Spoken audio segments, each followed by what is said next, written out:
Okay, soil water part 2.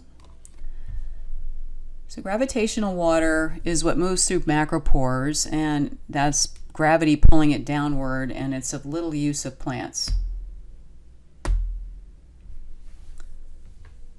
So the water table is the upper surface of the zone of saturation. You can see that on the graphic here. And then the groundwater is found underground in the cracks and spaces in soil and rock.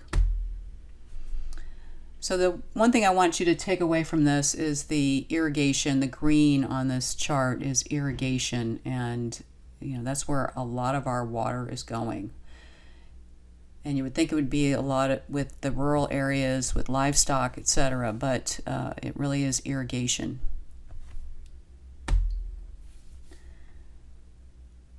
Okay, perched water table, you can see that here. It's basically where water gathers, and one of the things you've got here is you've got gravel and you've got sand, and those are two different types of soil textures.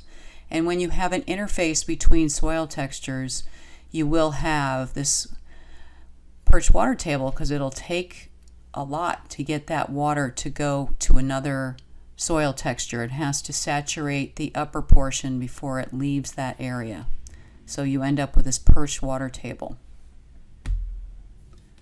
Here it is in a container. So a lot of people put gravel at the bottom of their containers, and actually what that does is it just creates that interface I was just talking about, and your area that's going to get saturated, or the perched water table, is going to be much higher in the pot, and you're going to have some serious problems with your plants. So it's not a good idea to put gravel or stones in the bottom of your containers. And here's just a graphic of the structure of water, a water molecule, and the hydrogen bonding between more than one water molecule. So water is attracted to water, so that's cohesion. The water molecule is highly cohesive. It's very sticky, as you can see in this graphic. It's actually the most cohesive among the non-metallic liquids. And then adhesion is when water is attracted to other substances, and in this case, we've been talking about soil. And this is just a good graphic. This actually has everything going on here. We've got adhesion to the needles. We've got cohesion of water molecules, and then gravity is going to pull those drops down.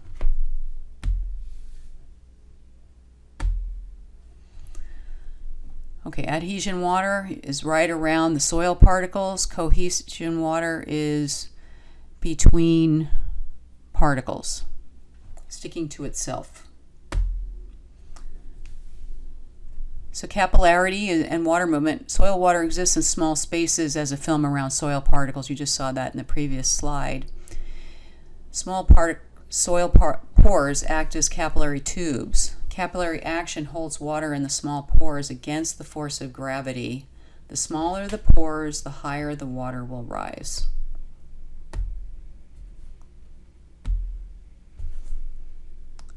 And water will move from particles with thicker films of water to particles of thinner films, up, down, etc. And I did want you to see water movement through different structures. We've got granular in the left, prismatic is the next one, blocky is the next one, and platy, which is usually what you find under compacted soils, is the last one. And you can see that's the worst for getting water through soil.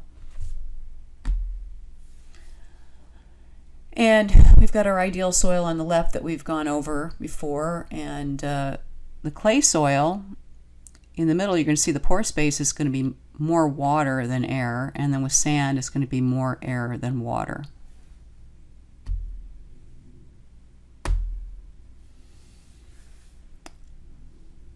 So you can see there's a higher capillary rise in clay soils than it is in sand type soils, because there's a great gravitational pull through sandy soils. They've got macropores, so the water is not going to be going up. It's going to rise greater in fine textured soils.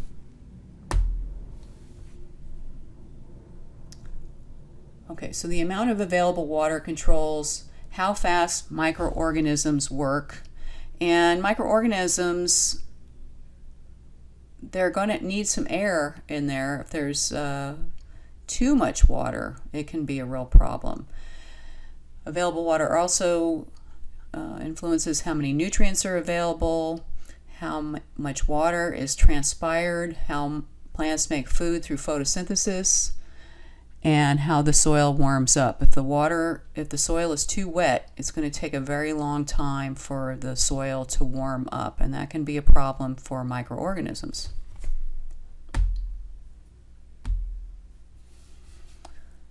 Okay, water is stored in the pore spaces in the soil and on the surface of soil particles. We saw that earlier, and the amount of water in the soil at any one time depends on several things. Of course, weather, if there's been a lot of heavy rain, which we've had a lot of that, the amount of runoff and the drainage rate of the water through the soil, and the size of the pore spaces. So I talked about this in an earlier presentation. Here's saturation. All pores are full of water. The gravitational water is lost. Field capacity, this is the available water for plant growth. And then the wilting point, or permanent wilting point, there's no more water available to plants. I'm going to go through each one of these. So field capacity is the amount of soil moisture or water content held in the soil after the excess water is drained away. Usually takes 2 to 3 days after rain or irrigation, depending on your soil, of course. And this is the soil that has the ideal amount of both air and water. And this is perfect for plant processes such as nutrient uptake. Okay, in waterlogged soil, the pore spaces are filled with water and there's no room for air to enter. And this is where we get into a lot of problems with our plant diseases.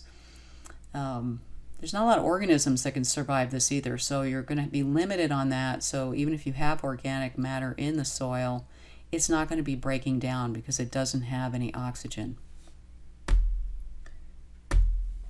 Okay, permanent wilting point. Plants can't take any more water. That water is sticking or adhering to the soil particles. And of course, this can be to lack of rain, a lower water table, soil that drains too easily, such as sand, forgetting to water.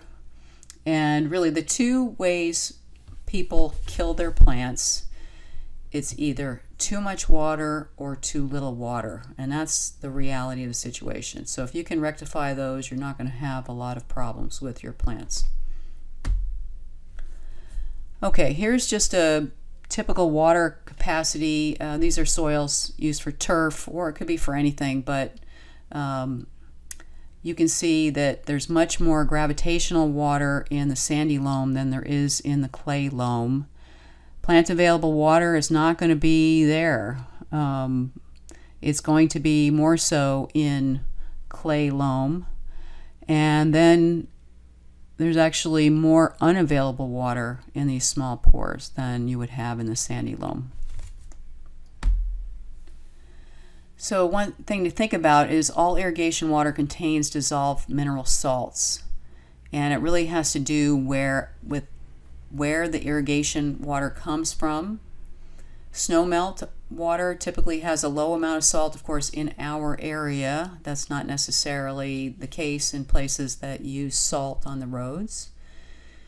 And then when irrigation water evaporates, salts accumulate. So you may need to be doing some leaching. And we'll be talking about stuff like that next quarter when you take pests. You're going to see damage on foliage when you have too many salts accumulating on the roots. Okay, and this is something from Seattle Public Utilities. They posted this a number of years ago, but they were trying to get people to use clocks, timers that would be clued into evapotranspiration. Evapotranspiration, as we talked about earlier, is a combination of transpiration and evaporation. And of course, in our area, July is going to be the area we're going to have the most historical evapotranspiration. And what happens a lot of times is people turn on their irrigation and they just keep it on the same rates all summer long. And so they're wasting water, basically. So with these evapotranspiration timers, they actually are clued into how fast the water is evapotranspiring. And this is just suggested watering depths for different types of plants. So trees would be up to 3 feet.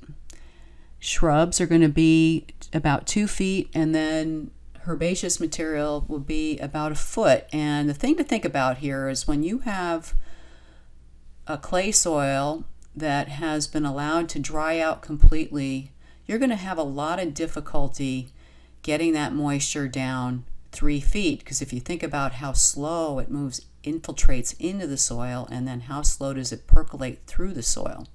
So it's really important to not let the soil dry so completely, especially on plants that need to have some summer water. And this is an area, well, there is some irrigation classes coming up, but you're going to want to place your emitters along the plant's drip line if you're going to do drip irrigation.